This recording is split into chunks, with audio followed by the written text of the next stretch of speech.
भविष्य की दुनिया में मौत की सजा को एक नए रूप में बदल दिया गया था। अब अपराधियों को हर महीने अपने शरीर का एक अंग कटवाना पड़ता था। यह तय करना पीड़ित के परिवार पर निर्भर करता था कि सजा कितनी कठोर होगी और कितने समय तक चलेगी। यह सजा तब तक जारी रहती थी जब तक कि पीड़ित का परिवार एक माफी का पत्र न लिख दे। पहला अपराधी था विल्ली, एक बेरहम और निर्दयी व्यक्ति जिसने एक मासूम बच्ची के साथ दरिंदगी की थी। विल्ली ऑपरेशन टेबल पर पड़ा था।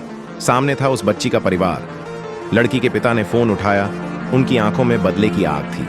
जैसे ही चाकू नीचे आया, उनके चेहरे पर एक शांत मुस्कान फैल गई। लेकिन वह छोटी बच्ची ये सब नहीं देख पाई। डर के मारे वह कमरे से बाहर चली गई। कुछ दिन बाद दूसरा ऑपरेशन शुरू हुआ। इस बार केवल पिता और बड़ी बेटी वहां मौजूद थे। जैसे ही ऑपरेशन की आवाज गूंजी, बड़ी बेटी भी चुपचाप मुड़कर बाहर चली गई। इस बार विल्ली का बायां पैर और दायां हाथ काट दिए गए।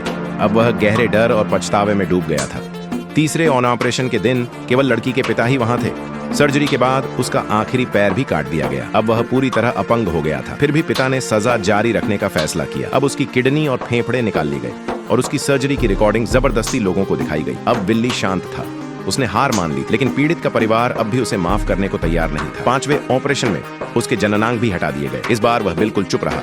न कोई आंसू, न कोई चीख। छठे ऑपरेशन में उसके कान, नाक और जीभ काट दी गई। यहाँ तक कि उसके बाल भी लेजर से जला दिए गए। आखिर में जब विल्ली एक जीती जागती लाश जैसा हो गया, तब लड़की के पिता ने माफी के कागजों पर दस्तखत किए। कुछ कहे बिना थके हुए चेहरे के साथ वह कमरे से बाहर निकल गए। अब सजा पूरी हो चुकी थी, लेकिन अब विल्ली में इंसानियत का एक भी अंश बाकी नहीं था।